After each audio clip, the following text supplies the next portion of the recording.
Shay. Shay, you lost your front row seat. We can talk about it later. Okay. Mike's on both sides. Once it starts.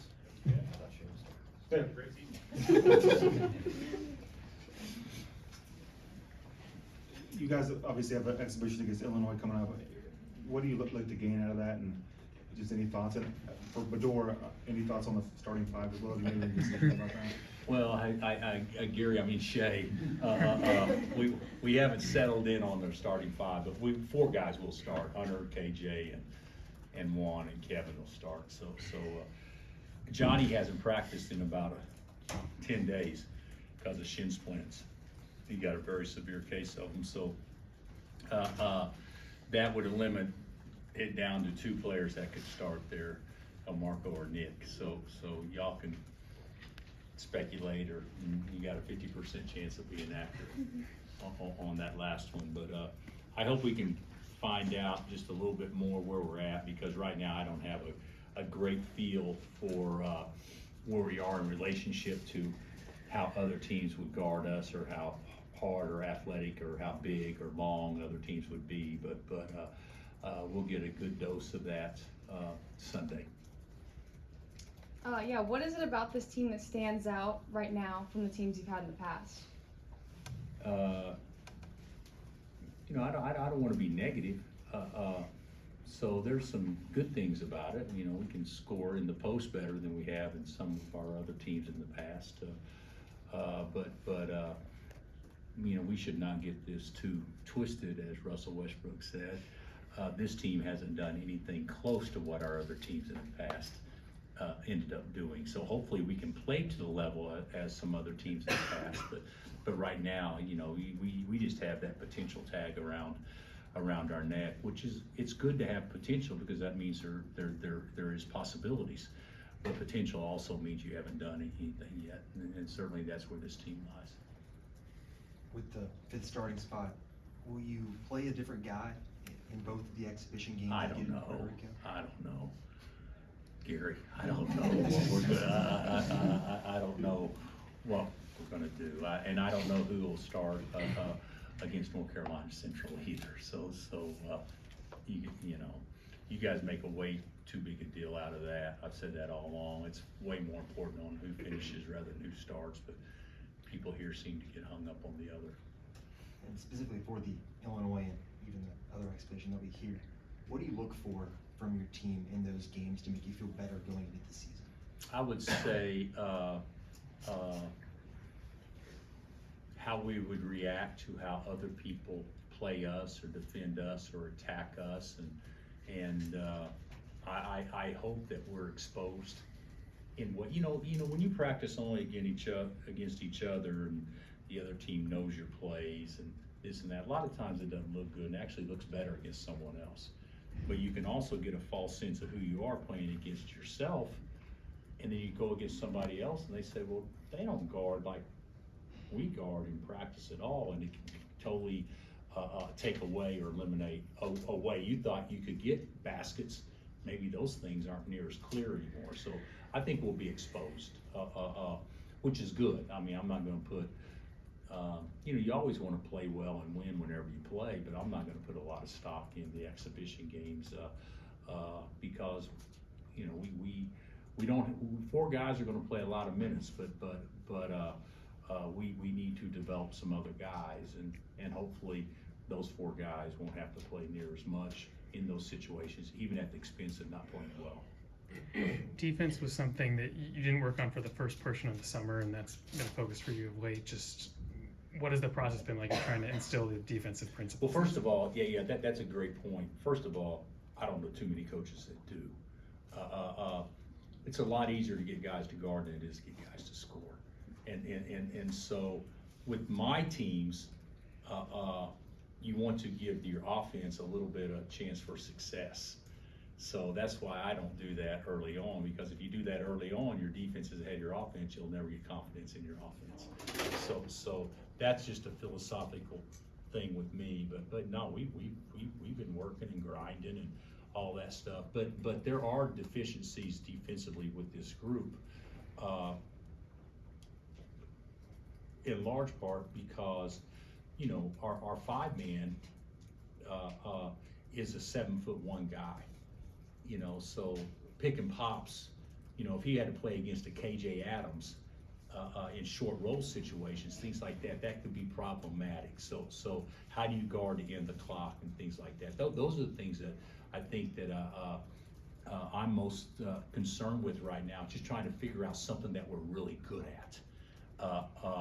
And then perfecting that as opposed to trying a whole bunch of different stuff and just being okay at all of it. But in theory, guard your man, activity, length. In theory, this team has potential to be very good defensively. It's just not quite there yet. And then on El Marco, you've talked about the raw talent he can provide. Just what are the initial areas in which you're hoping to refine him so he can be a contributor right away? Who's that? Did you say Marco? El Marco, yeah. Well, first of all, he's our best athlete. So he can put pressure on people athletically, whereas a lot of other players can't. Right now, our best downhill athlete, without question, is Kevin. But Marco can become that, and you know, he can be full speed in 2 steps. He's got a unique gear he can get to quicker than anybody else, and he should be a great defender in time. So and he's strong and he's tough. So I see in order for us to like max out over time, and if you're going to have a crystal ball and say who needs to play well to give us the best chance to max out, I'd say Marco will be at the top of that list, just because I think he can add an element that this team will desperately need moving forward. Obviously you guys played in Puerto Rico in August. Is there anything specific over the last 3 months that you guys have been working on specifically that you want to demonstrate in this game against Illinois on Sunday? A little bit of everything, you know. Summer was exhibition. We hadn't been running plays, we didn't do anything, so, and we won't run a lot in the exhibition game, but you know, the thing about it is, I think the exhibition game is probably designed more to see how teams combat what we like to do, more so than it is, well, we got to work on this one aspect. Like, will Illinois trap the post? You know, that's something that we hadn't even worked on until yesterday. You know, things like that. So there's some things that we know we'll face moving forward that I hope Illinois will do some of those things to kind of give us a jump start on looking at this stuff moving forward. Bill, is this what you expect, what you envision anyway from KJ, as close to who he really is? You know what, Matt, I thought 3 weeks ago, yes. I think today, I don't know. Because there's another big step that he's still got to take. In order for us to be a good team, KJ Adams needs to play well and score the ball. And even if he doesn't score a lot, put himself in positions to be guarded and things like that. And I think sometimes he can kind of step out of that and kind of become just out there. And just out there is good enough to get us beat. We don't have enough depth not to have our main guys play well. And so I actually thought the way we were guarding, to the young lady's point earlier, the way that we were guarding each other early, KJ looked fantastic.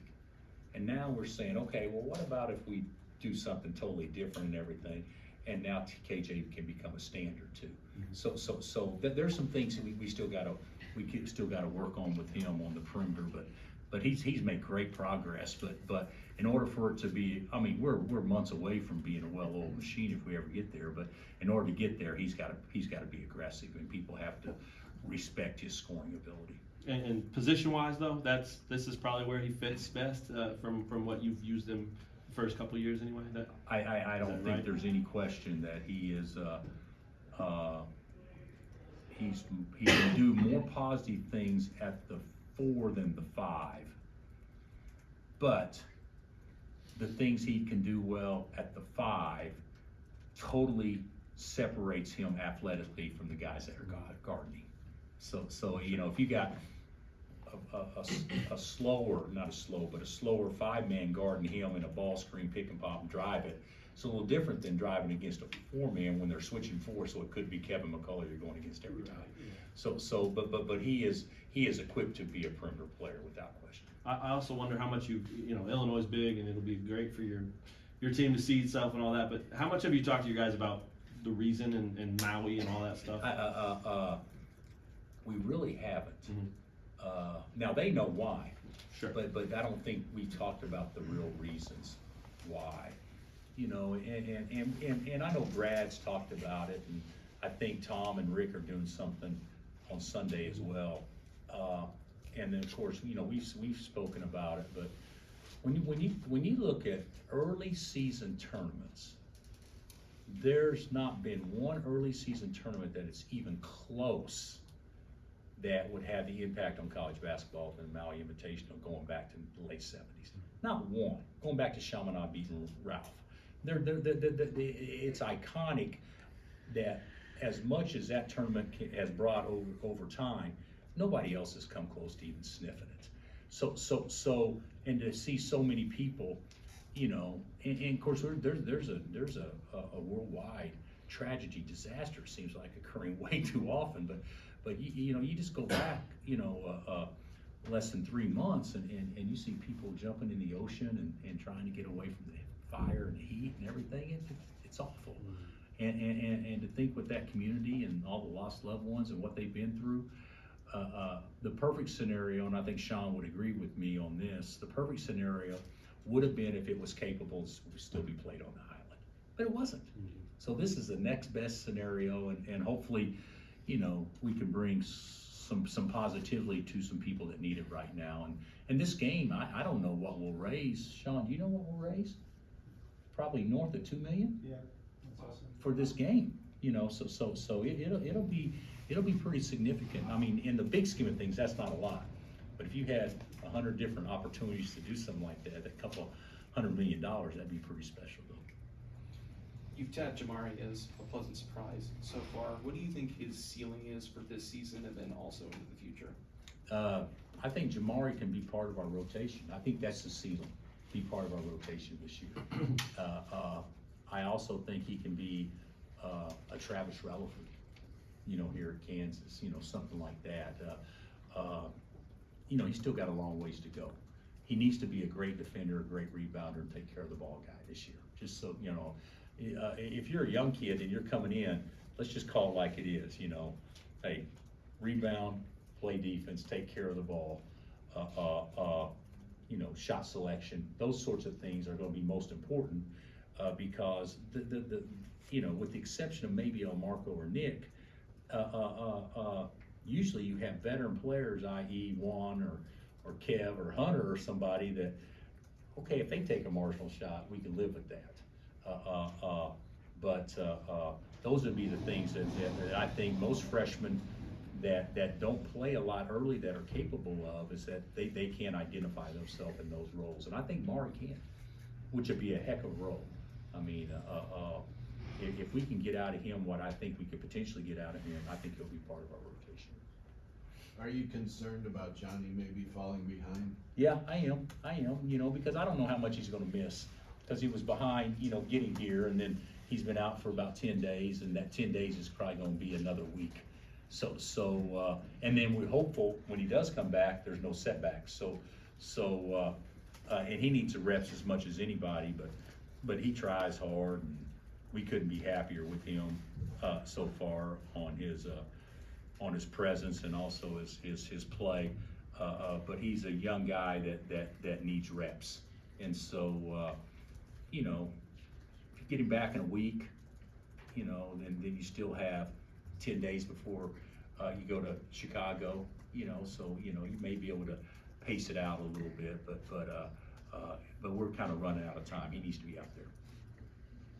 How's Zach Clemens been practicing, and any change in his status? Just so you guys know, Zach will play against Illinois. because it's legal and permissible for a red shirt to play in the exhibition games. So don't read anything into it, but Zach's been fantastic. He's, I'd say, up until this point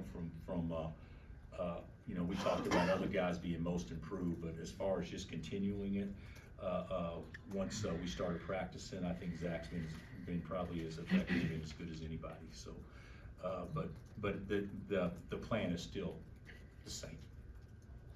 What are your expectations for Parker this season?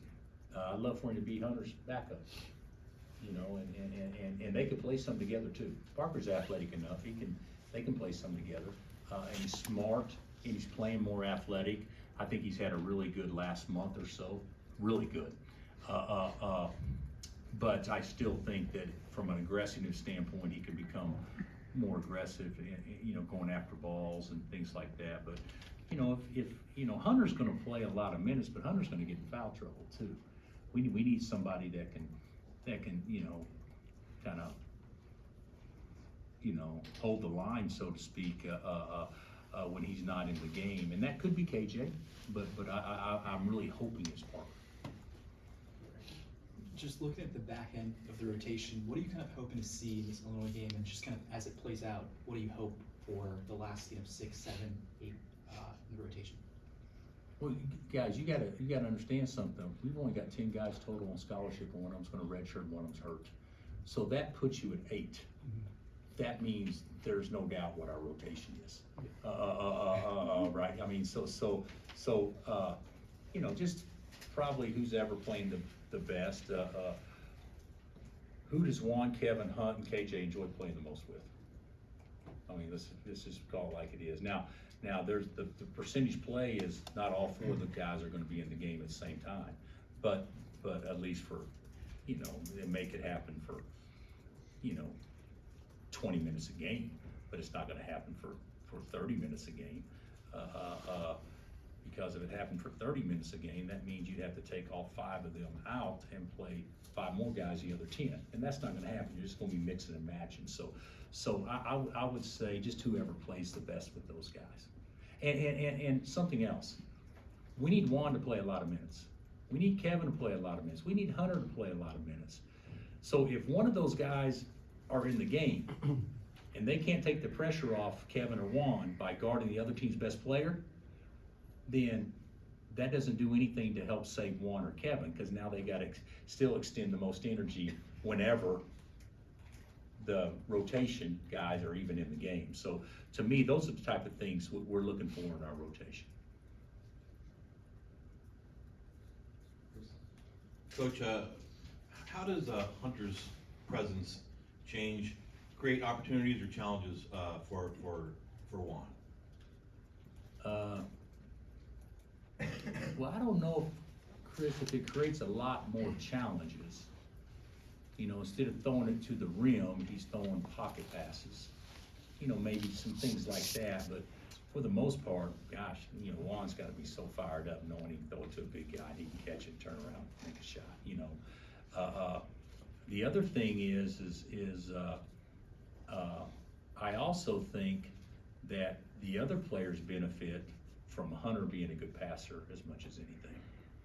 Like guys actually think, you know, I can get 2 or 4 more points a game with Hunter in the game if I know how to set my man up and do some different things. So I think that's kind of exciting for guys too.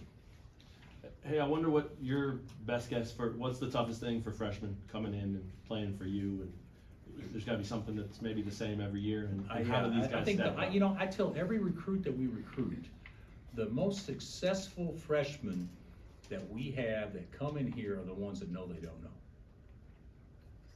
Not that complicated. And the ones that know, then they're probably going to struggle through you know, stubbornness or whatever until they figure out that, you know, we're going to do it this way regardless of. And I'm not saying our way is always better, but our way has been proven to work for us. I think that's the case. Unfortunately for us, we got 3 freshmen that all understand that. Did you watch any NBA basketball last night? I watched CB make a weak side block last night. So Did you see any of the ring ceremony stuff? And I did not watch any of the ring Okay. ceremony, so I'm sure it was great. I'm sure CB probably played with his that really thick beard he's been able to grow as he's matured. But no, I didn't watch it. It was a thing. He was. Nuggets Twitter said he's shaving. They noticed it. They were, That he actually shaved. Yeah. So It's big when you can make Twitter Right. like that. it's turning heads. It must That's be big there. turning heads, yeah. What do you and your family miss the most about Champaign-Urbana? I don't think we've talked like that. But I do know this, a lot of nice friends, a lot of good people. And it'll be nice to go back and see some of those people, because it's been 20 years. I actually, if I was gonna say what I probably miss the most, I miss the ex-players. Because we had a unique bond, but we like it here so much. We don't think much about the past in that way, but there's a lot of good friends we still have there. All right, Coach, thank you. All right, guys, thanks.